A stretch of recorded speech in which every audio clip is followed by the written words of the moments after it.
HSG में tube block है और ट्यूब ब्लॉक होने के बावजूद क्या नेचुरली कंसीव किया जा सकता है? तो यस, आज इस वीडियो में हम यही समझेंगे कि ट्यूब ब्लॉक होने के बावजूद किन किन सिचुएशंस में नेचुरली कंसीव किया जा सकता है।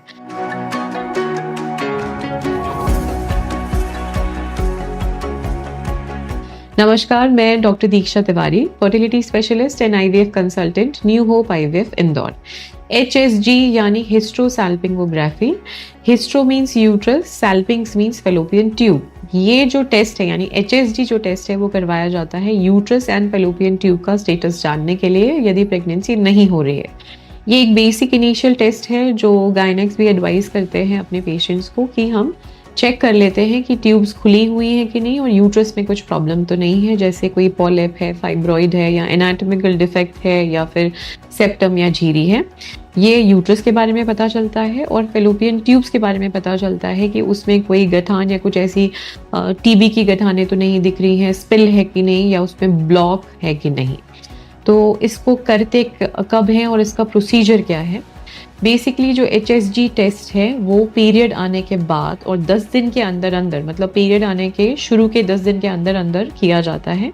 जब पीरियड या स्पॉटिंग बंद हो जाए उसके बाद कोई इन्फेक्शन वगैरह नहीं होना चाहिए। 10 दिनों के अंदर अंदर इसलिए किया जाता है क्योंकि उसके बाद ओव्यूलेशन होके, इम्प्लांटेशन होके बच्चा होने की पॉसिबिलिटी बन जाती है, इससे ये बाद में नहीं किया जा सकता है क्योंकि अगर हम डाई डालेंगे तो अगर एम्ब्रियो इम्प्लांट हुआ है तो वो डिसलॉज हो सकता है। तो इसलिए विद इन 10 डेज इसको करना रहेगा। इसके लिए आप जगह पर पहुंचेंगे जहां पर आपको HSG के लिए बुलाया गया है। वहां पर एक कैथेटर के द्वारा एक डाई इंजेक्ट किया जाता है जो कि यूट्रस के थ्रू होते हुए फेलोपियन ट्यूब से बाहर निकलता है और एक्सरे खींचा जाता है जिसमें ये दिखता है कि जो वो डाई है वो जा रहा है एंड स्पिल है कि नहीं, कोई ब्लॉक है कि नहीं। अब यदि रिपोर्ट में आ गया कि देयर इज अ ब्लॉक तो इम्पॉर्टेंट है देखना कि वो प्रॉक्सिमल ब्लॉक है कि डिस्टल ब्लॉक है। एक इम्पॉर्टेंट चीज़ ये है। दूसरा इम्पॉर्टेंट चीज़ ये है ये असेस करना कि whether it is a true block और it is a false block. Yes, it is very important because false block means जो ब्लॉक है ही नहीं। बेसिकली क्या होता है, HSG जो टेस्ट है इसमें जब डाई डालते हैं तो it is a painful test. Pain की वजह से कभी कभी स्पैज्म में चला जाता है जो फेलोपियन ट्यूब का प्रॉक्सिमल एंड है। अगर स्पैज्म हो गया तो उसके बंद होने की वजह से, पेन की वजह से डाई नहीं जाएगा एंड डिटेक्ट होगा रिपोर्ट में कि देयर इज अ ब्लॉक।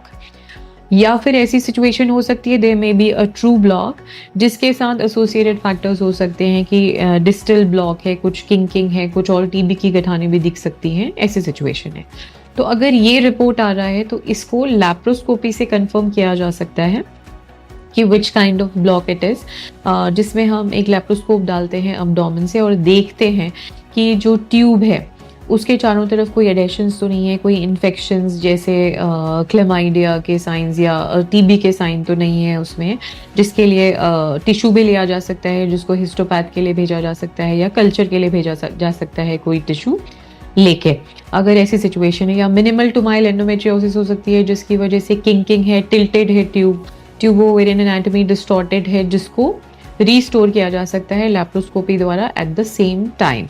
तो और एक और इम्पॉर्टेंट चीज़ है कि अगर ब्लॉक आया है तो उसके लिए एक प्रोसीजर होता है कैन्युलेशन, जिसमें एक वायर, गाइड वायर पास किया जाता है यूट्रस के थ्रू जो फेलोपियन ट्यूब से निकलता है। तो कहीं छोटा मोटा कुछ ब्लॉकेज है तो वो इससे ओपन हो जाएगा and you can conceive naturally after that. तो अगर शादी को ज़्यादा टाइम आपका नहीं हुआ है, सारे parameters all the more normal है, कोई मेजर डिफेक्ट नहीं है, तो ये सिंपल प्रोसीजर से आप कंसीव कर सकती हैं नेचुरली।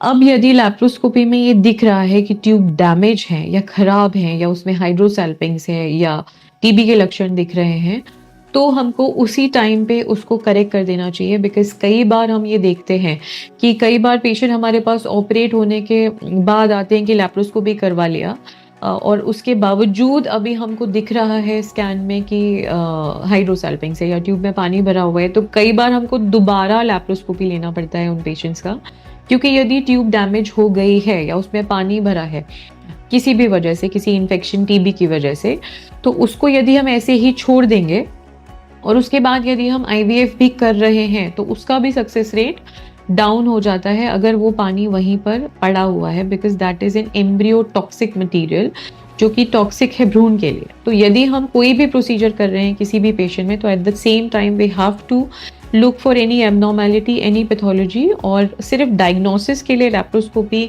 नहीं करने के बजाय उसी टाइम पे अगर कोई पैथोलॉजी है तो उसको ऑपरेट किया जाए और करेक्ट किया जाए और सही ट्रीटमेंट लिया जाए।